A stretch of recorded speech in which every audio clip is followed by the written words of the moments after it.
જૂનાગઢના પીપળી ગામેથી પુરવઠા વિભાગે 249 જેટલા ચોખાનો ગેરકાયદેસર જથ્થો જપ્ત કરી લીધો છે. જૂનાગઢના કેશોદના પીપળીમાંથી કેશોદ પુરવઠા વિભાગે ગેરકાયદેસર રીતે સંગ્રહ કરેલા ચોખાના કટ્ટા ઉપર તવાઈ બોલાવી છે. પુરવઠા વિભાગે ખાનગી ગોડાઉનમાંથી 12,910 કિલો ચોખાનો જથ્થો ઝડપી પાડી એક આરોપીની ધરપકડ કરી છે. આ જથ્થો કોને આપવાનો હતો અને ગોડાઉન કોનું છે તેને લઈ પુરવઠા વિભાગે તપાસ હાથ ધરી છે. પુરવઠા વિભાગને બાતમી મળી હતી કે કેશોદમાં હાઈવે રોડ ઉપર આવેલા એક ગોડાઉનમાં ગેરકાયદેસર રીતે અનાજનો જથ્થો પડ્યો છે.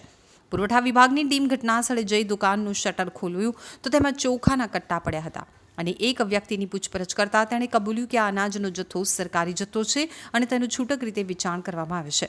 તો મામલતદારની ટીમ પણ આ શબ્દો સાંભળી અને ચોંકી ઉઠી હતી. સમગ્ર ઘટનાની વાત કરવામાં આવે તો કેશોદના પીપળી પાસે ગરીબ લોકોને આ ચોખાનો જથ્થો વેચાણ કરવામાં આવતો હતો.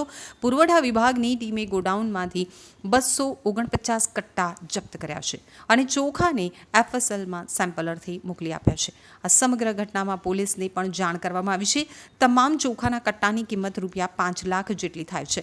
અન્ય કોણ આ કૌભાંડ સાથે સંકળાયેલ છે તેને લઈ પોલીસે અને પુરવઠા વિભાગની ટીમે તપાસ હાથ ધરી છે.